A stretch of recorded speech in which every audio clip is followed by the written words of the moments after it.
সুপ্রিয় দর্শক, আসসালামু আলাইকুম। আপনারা জানেন আমার স্ক্রিনে দুটি ছবি দেওয়া আছে। একটি হলো ছবির নাম হলো পারভেজ, আর একটি নাম হলো তোফাজ্জেল।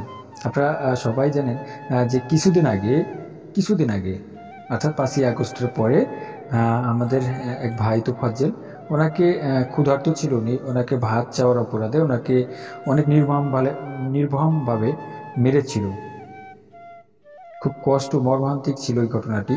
পরপর কিছুদিন অর্থাৎ 2 থেকে 3, আজকে 2 দিন না জানি, 2 দিন হলো সম্ভবত, যে আজকে সোশ্যাল মিডিয়াতে দেখলাম এবং নিউজেও শুনলাম যে এই যে পারভেজ ভাই, আমার স্ক্রিনে ছবিগুলো দেওয়া আছে, পারভেজ উনি ক্যাম্পাসের পাশে দাঁড়ানো ছিল, 2টা মেয়ে হেঁটে যাচ্ছিল। উনি জানি না আসলে কিভাবে কি করলো, কিন্তু উনি নাকি হাঁস দিছিল বা হাসছে, তার অপরাধে তাকে হত্যা করা হয়েছে। বাংলাদেশ আজ কি অবস্থা, কোথায়? যাই হোক, মেয়ে দুটো যখন উনি হাসছিল, মেয়ে দুটি তার বয়ফ্রেন্ড অর্থাৎ হলো তার বয়ফ্রেন্ডটাকে ফোন দিয়েছিল যে আমাকে দেখে কেউ হাসছিল, আমাকে টিজিং করতেছিল, এরকম অনেক কিছু বলার কারণে তা ওনার বয়ফ্রেন্ড, আসলে ওই যে একটা কথা আছে না, যদি ভালো ভালো ব্যক্তির চোখে ভালো ব্যক্তি দেখে, এখন ওই যে বয়ফ্রেন্ড তো আর, হ্যাঁ তো মাথা উল্টা, হ্যাঁ কি করছে, পারভেজকে অনেক নির্মমভাবে হত্যা করছে। আপনারা জানেন ইতিমধ্যেই তাদেরকে যদিও পুলিশ গ্রেপ্তার করেছে। কি হবে, কয়েকদিন গ্রেপ্তার, কয়েকদিন পরে আবার ছাড়া পাবে, আবার এরকম কোনো পারভেজকে তারা হত্যা করবে। বা আজ মানবতা কোথায়? আমরা সবাই সবার জায়গা থেকে একটু সচেতন হই, আমরা সবাই দেখব।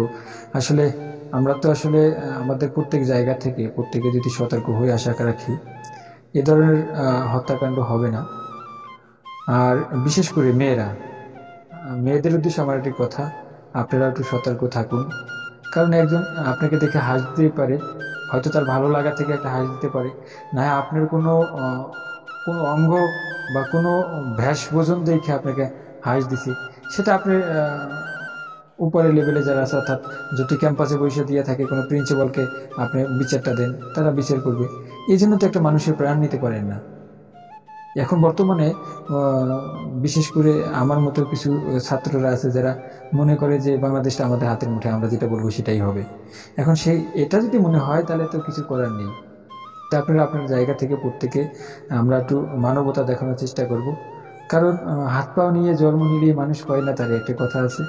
আসলে হাত পা চারটি নিয়ে জন্মগ্রহণ করছে, আমি মানুষ হইতে পারলাম না, যে কয় না যে এইবারে মানুষের মতো মানুষ করার জন্য স্কুলে দিয়ে আয়। এখন মানুষের মতো মানুষ যদি হয়, তাদের বিবেকটা কাজ করাতে হবে। আর সবাই বিবেক দিয়ে কাজ করবো আশা রাখি। দেখা হবে পরবর্তী কোনো নতুন ভিডিওতে। আসসালামু আলাইকুম রহমতুল্লাহ। সবাই ভালো থাকবেন।